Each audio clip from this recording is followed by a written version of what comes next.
Prison relieves us of the responsibility of seriously engaging with the problems of our society, especially those produced by racism and, increasingly, global capitalism. Prisons do not disappear social problems, they disappear human beings. Homelessness, unemployment, drug addiction, mental illness, and illiteracy are only a few of the problems that disappear from public view when the human beings contending with them are relegated to cages. If they come for me in the morning, they will come for you in the night.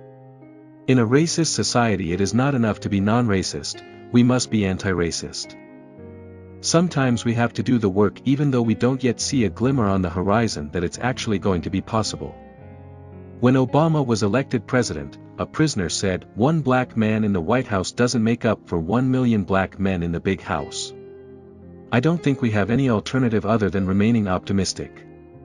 Optimism is an absolute necessity, even if it's only optimism of the will, as Gramsci said, and pessimism of the intellect.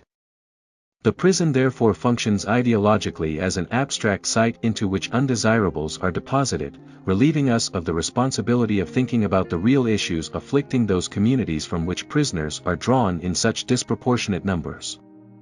This is the ideological work that the prison performs. It relieves us of the responsibility of seriously engaging with the problems of our society, especially those produced by racism and, increasingly, global capitalism.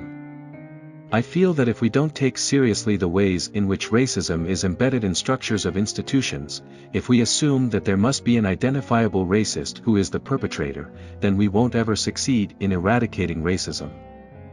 Everyone is familiar with the slogan, "The personal is political," not only that what we experience on a personal level has profound political implications, but that our interior lives, our emotional lives are very much informed by ideology.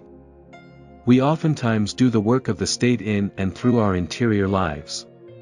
What we often assume belongs most intimately to ourselves and to our emotional life has been produced elsewhere and has been recruited to do the work of racism and repression.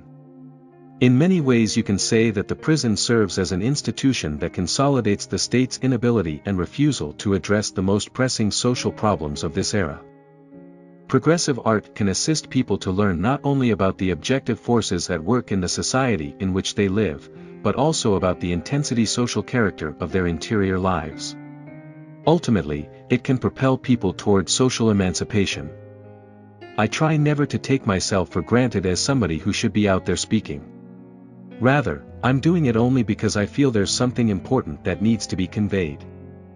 Our histories never unfold in isolation. We cannot truly tell what we consider to be our own histories without knowing the other stories. And often we discover that those other stories are actually our own stories.